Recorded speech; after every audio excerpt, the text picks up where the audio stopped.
성경 누가복음 21장 같이 공부하시겠습니다. 누가복음 21장은 내용이 매우 단순하고요. 간결하고 쉽습니다. 사실 전혀 어렵지 않고 제가 보기에는 10분 내로 끝날 것 같네요. 한번 정리를 해볼게요. 예수님께서 지금 예루살렘에 들어가셨잖아요. 그래서 우리 20장부터 그 유대인들과의 갈등 이런 것들을 우리가 볼 수가 있었어요. 그래서 예수님께서 이제 성전에 가서 이제 부자들이 헌금을 많이 하는 것을 봤어요. 근데 어떤 가난한 과부는 자신의 두렙돈이라는 전 재산을 넣었어요. 근데 이제 제가 이걸 보면서 옛날에 제가 있었던 명목상의 교회는 이 여자처럼 가난할지라도 자신의 모든 걸 바치고 그런 마음들을 이야기를 하죠. 근데 과연 이것이 돈을 많이 바치라는 이야기가 전부일까요? 여기서 말하고자 하는 것은 진짜 중요한 거는 진실한 마음이라는 거잖아요. 이 사람들은 이 연복에 많은 돈을 넣는 것을 자신들의 신앙의 자랑이라고 생각을 한 거죠. 그것 때문에 대접을 받고 야고보서에서도 이런 내용들이 나오죠. 자신들의 신앙을 자랑하는 수단이 되었고. 그러니까 이거는 이 육신의 생각, 율법주의 이런 것들이 얼마나 하나님 보시기에 선치 않느냐 이런 것들을 우리가 볼 수가 있는 거죠. 하나님 앞에 진실하게 마땅히 드리고자 하는 것들을 드린 이 가난한 과부 여자가 훨씬 더 하나님 앞에서 아름다운 사람이었다. 이런 것을 이야기를 하는 거죠. 단지 이것을 생활비 전부를 넣는다. 이런 이야기가 아니라는 것을 좀 생각해 주면 좋겠습니다. 예를 들어 이 생활비 전부를 넣는다는 것을 강조하게 되면 아마 그렇게 말하는 사람은 베드로 후서에서 말하는 그 거짓 교사의 영이 있는 걸 거예요, 아마도. 왜냐면 그들은 탐심을 위하여 지은 말을 가지고 저희라고 하면 이 말씀을 배우는 사람들, 이런 사람들을 이로 삼는다. 자신의 이익으로 삼는다. 이렇게 말을 하거든요. 그래서 베드로 후서 2장을 봐보시면 이 성경 교사들이 물질을 그럴싸하게 요구하는 것들이 얼마나 큰 악인지를 이야기를 해요.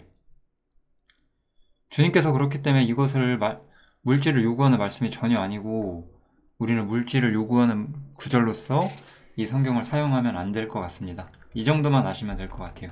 별 내용이 없기 때문에. 그리고 이제 또 어떤 사람들은 이 성전을 자랑해요. 똑같아요. 이 사람들은 이 아름답게 지어놓은 성전을 자랑하는 거예요. 이 아름다운 돌들과 헌물들로 이렇게 예쁘게 차려진 성전을 봐라. 얼마나 세상 교회들은 교회 예쁘게 짓는 거를 또 자신들의 자랑 삼아요? 아닌 척 하면서 똑같아요. 그런데 주님은 말씀하시죠. 너희 보는 이것들이 날이 이르면 돌 하나도 돌 위에 남지 않고 다 무너뜨리우리라. 이거는 이제 이스라엘에 대한 확실한 심판 선언이죠. 예수님이 십자가에 달리시게 되고 그 대가로 인해서 이스라엘은 멸망하게 되잖아요. 이 이스라엘에게 분명한 멸망이 임할 것을 주님께서 예언을 하고 있습니다. 지금. 그러니까 제자들이 물어요. 그러면 어느 때 이런 일이 있을 것이고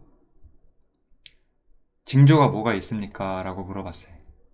그런데 주님께서는 이 이스라엘의 심판 선언을 단지 이 예수님이 죽으시고 몇십 년 후에 있을 그 로마에 의해서 이스라엘이 멸망하는 그 장면을 생각하지 않으시고 이 말씀을 마지막 때를 예언하는 어떠한 계기로 삼으셔서 먼저 마지막 시대에 대한 주님의 답을 먼저 주세요. 이거는 내용이 길긴 한데 그냥 보시면 돼요. 거짓 그리스도가 많이 일어나게 될 것이고 국가적 분쟁들이 있을 것이고 이스라엘의 남은 자들, 거기에 나온 성도들의 박해는 우리를 말하는 것이 아니에요. 교회를 말하는 것이 아니고 이스라엘 남은 자들을 말하는 거예요. 우리 요한계시록에 보면 이스라엘 14만 4천 명이 하나님을 믿는다고 하죠. 아마 그 숫자와 관련된 사람들, 그들을 말하는 것 같아요. 그들에게 박해가 있을 것이다. 그러니까 여기서 말하는 마지막 시대는 언제예요?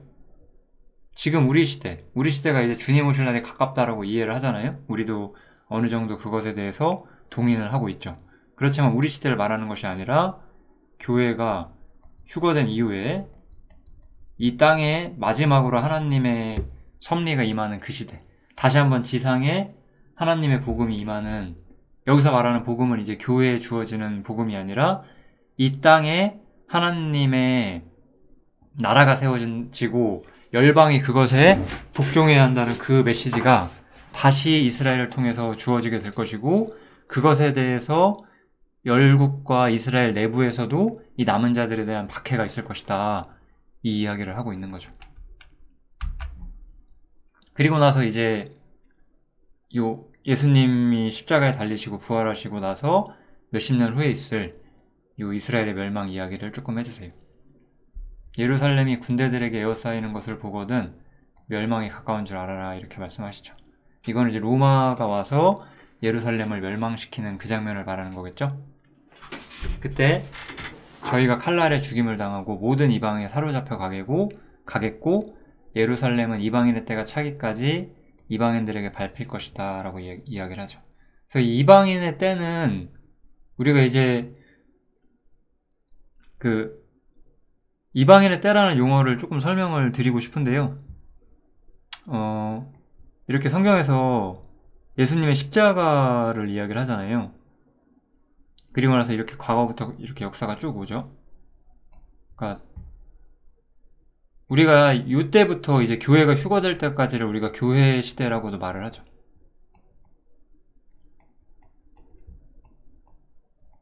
그런데 교회 시대라는 용어는 뭐 그냥 대충 이해하셔도 상관이 없는데,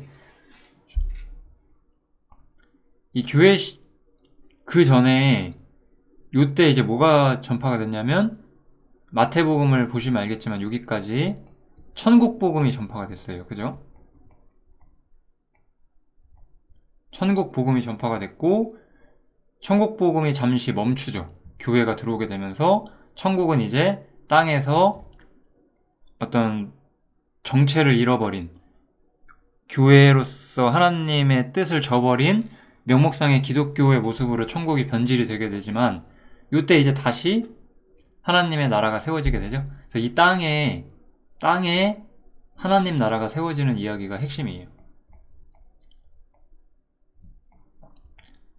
그래서 사람들이 요한계시록을 보면서 요한계시록에는 이스라엘만 구원을 받는다고 생각을 하거든요. 이스라엘만 구원을 받는 게 아니고 그때 이방인들 중에도 이 땅에 있는 하나님 나라에 참여하게 되는 사람이 있어요. 구약시대 때도 예를 들면은 라합 같은 여자도 이방인이었는데 들어갔잖아요. 마찬가지로 이 교회 시대가 끝난 이후에 다시 한번 이 땅에 하나님의 나라가 세워질 때도 이방인들이 참여하게 돼요. 그러니까 교회 시대가 이방인이 구원받는 시대라 이방인 시대가 아니에요. 이방인 시대라는 단어가 성경에서 쓰이는 의도가 뭐냐면, 요때 다니엘서 때부터 있잖아요. 다니엘 때부터 그 구절이 나오게 되는데, 이스라엘이 멸망하고 예루살렘을 뺏겨요. 예루살렘은 원래 유대인의 성지고 유대인이 항상 소유해왔던, 이스라엘 소유해왔던 땅이거든요. 그때 사실은 기원전 586년에 이스라엘이 망하게 되고 이 예루살렘에 대한 주도권이 이방인에게 넘어가게 되죠. 그래서 이때부터 하나님 나라가 세워져서 예수님께서 예루살렘을 차지할 때까지 요 긴 시간을 우리가 이방인의 때라고 하는 거예요. 이방인의 때는 요거예요. 이방인이 구원받는 시대를 말하는 것이 아니고, 그래서 이방인의 때가 끝나면 예루살렘은 더 이상 이방인들에게 밟히지 않아요. 이방인들에게 밟히는 시대가 바로 이방인의 때예요. 그렇게 이해를 하시면 됩니다. 그래서 이방인의 때가 차면 어떻게 되죠? 때가 차게 되면 최종적인 심판들이 이렇게 여러 모습으로 임하게 되고 예수님께서 오시죠. 인자가 이제 구름을 타고 능력과 큰 영광으로 영광 가운데 오셔서 열방을 심판하고 하나님의 백성들에게 영광을 주시는 이런 일들이 이방인의 때가 찬 후에 일어나게 된다. 주님은 이렇게 우리한테 말씀을 해주시는 거예요. 그러면서 이제 말씀을 하세요. 이에 비유로 이르시되 무화과 나무와 모든 나무를 보라. 여기서 저는 이 구절이 굉장히 중요하다고 생각하거든요. 마태복음에서는 무화과 나무의 비유를 이야기를 하면서 무화과 나무가 이스라엘이잖아요. 근데 여기서는 이스라엘뿐만 아니라 모든 나무를 보래요. 그리고 나서 싹이 나면 너희가 여름이 가까운 것을 알 것이다 라고 말하잖아요. 이 싹이 난다는 게 뭘까요? 이제 신앙이 회복되기 시작된다는 거예요. 그럼 이 신앙은 지금 교회의 신앙이 아니잖아요. 교회가 휴거되고 나서 우리가 요한계시록 7장 정도였던 것 같은데 장이 갑자기 헷갈리네요. 아무튼 7장 앞뒤 아마 그 근처일 텐데 거기 보면은 14만 4천 명과 흰옷 입은 이방인 무리들이 참여하게 된다고 하죠. 그러한 일들이 보이기 시작하면 그 숫자가 가득 차지 않더라도 그러한 일들이 발생하기 시작하면 이제 주님 오실 날이 시급하다라고 생각하라는 거예요. 이거는 그래서 우리가 휴거된 이후에 땅에서 이루어질 일들에 대한 말이죠. 그래서 이 하나님의 나라라는 용어는 교회랑은 많이 다른 용어입니다.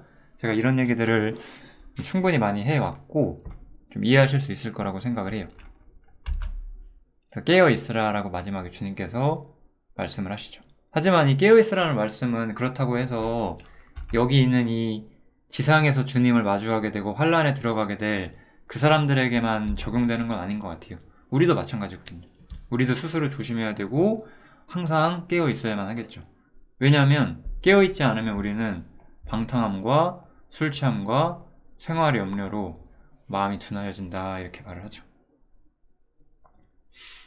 마음이 둔하여지고 주님이 언제 오실지 이거는 뭐 시기가 중요한 게 아니죠.